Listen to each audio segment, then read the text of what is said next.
Hi everyone, my name is Sydney and today I'm going to be discussing Bloodlust by Alex Duval. So this is a series. I think there's 6 books in the series, and the series is called Vampire Beach, and I actually read this series when I was in high school.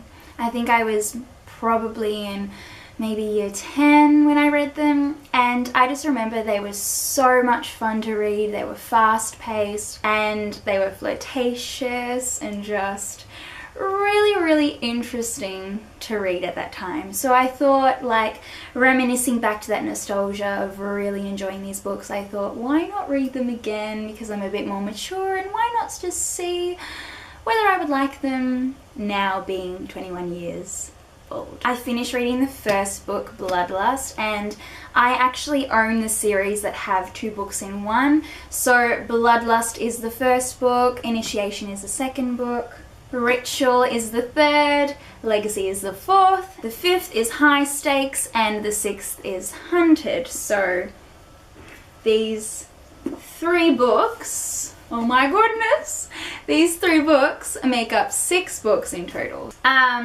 So to give you a little bit of a rundown as to what these books are about, the main creature that is involved in these books are vampires, which I don't know why. There's something about vampires that is just so much fun.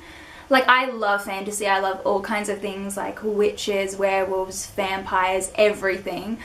But there's something about vampires that really takes me back to who I was when I was young, really getting into fantasy. Vampires were the creatures that kind of got me really interested. I believe that's why I'm so interested in fantasy. But also there's the Harry Potter stuff, which everyone should love. So it's about this boy named Jason, and he moves to a different town, goes to a new school, and at this school he makes friends, and there's one particular girl that he's very interested in. Her name is Sienna. There's something about Sienna that we don't know about, and Jason doesn't know about. So yeah, I don't know if I should tell you more or if that's all you should know. There's something about Sienna, there's something about this town, there's something going on, and Jason is a newbie and he doesn't know what's going on, but we find out. So I think that's all I'm going to tell you. This video is only going to be about the first book. I am currently reading the second book, as you can see, but I'll only be talking about the first book. So if you'd like to, feel free to stay and listen to my spoilery chats, or go ahead and pick up the books and come back and we can talk about it together. Here we go in 3, 2, 1.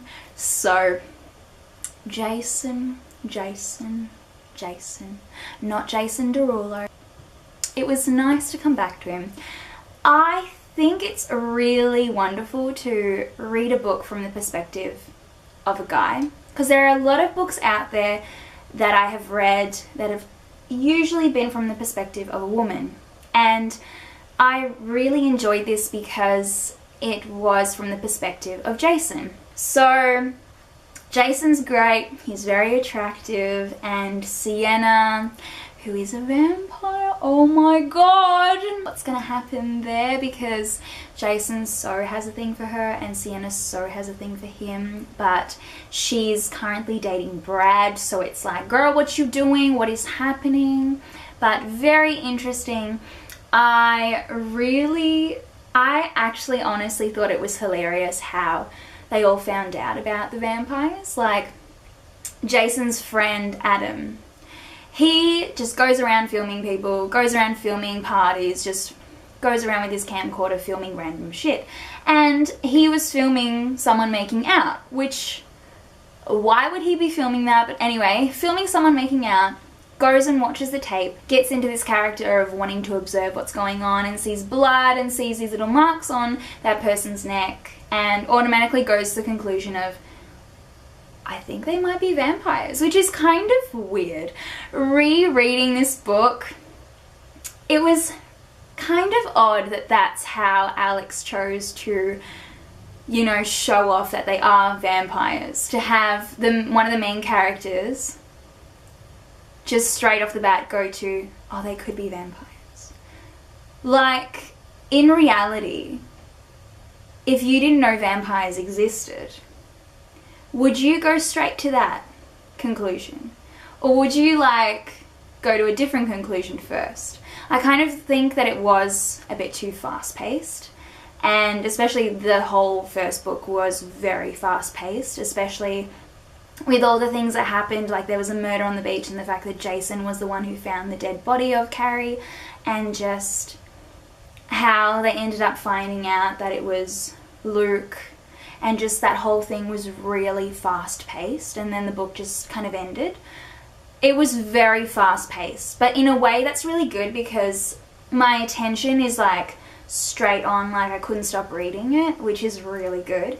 But there's a way about doing that as well. Like, things need to make sense, and the information really needs to be tied together really well. The biggest thing for me when I'm reading books, whatever genre they are, it still needs to be realistic. Whilst this is a fantasy book and things aren't realistic, within conversations and how things happen, it needs to be realistic for me to really, you know, get more attached to characters or get more attached to the plot and story. Another thing though that was really interesting within reading this book, it really made me question some things. I currently, right in this moment in time, I am really questioning things, having discussions, having open conversations with people about different things that make me question. And I think it's really important to have that, because there are so many things in this world that people don't talk about or question, and they are just left in the air, and they are horrible things, or they are beautiful things, they are positive or negative things, and they're not being talked about enough, or people are too scared to talk about them. Like, for example, talking about sex online. I think it is such a beautiful thing for people to be able to talk about those kind of things online, because they are experiences, and life is all about experiences. And I think it's really wonderful to share your experiences with other people, whether it be online, in person, you know, through words, through actions, you know. I think it's important to be curious and to allow yourself to feel like a kid again, and to look at the world and not understand, but be okay with that. Because when you think about it, like, this world we live in is so hard to understand, and it doesn't matter how many years you've been on this earth. I think there are many things you will never understand, and that's okay. But just keep asking yourselves those questions, keep reflecting, and keep growing to understand who you are. You know, that's the most important thing, I think, in life, is to really grow to love yourself and understand yourself. The whole thing about Brad and Sienna, how the whole scene where Brad and Sienna were kind of just like swapping and making out with different people, but we found out that they, whilst they were probably making out, they were actually also feeding because they're vampires. It really brought me to a state of thinking how fucked up that is. Like, I couldn't get it out of my head that it felt like vampires as creatures, as dark creatures, are in a way misinterpreted as looking as if they are rapists. And that is a really big thing to say, but in the way that vampires, like how they go about things, their mannerisms of, you know, erasing people's minds within this book, they don't remember what happened, there is no consent involved, and in a rape situation, sometimes those people are unconscious, and in a way it just made me think straight to how vampires could be compared to rapists, which is such a weird thing to say, but my mind just really puts those two together as very similar things. This is just what really highlighted that rape thing for me on page 146. Think about it. Think about that film of Adam's that you watched. Did Lauren look like she was in pain? Did Brad have her overpowered? Did she look like she wanted to get away from him?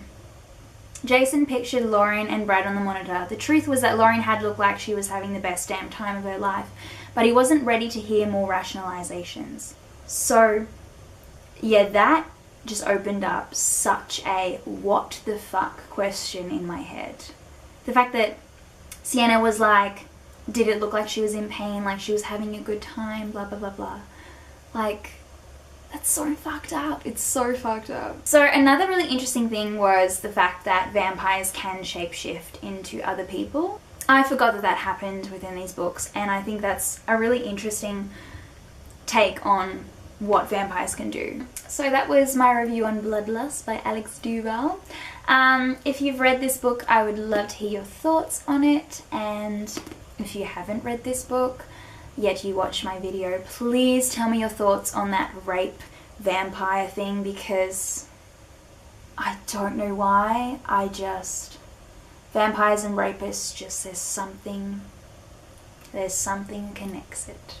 I would love to hear your discussions and thoughts on that, so please write some stuff down below. I'd love to hear what you think.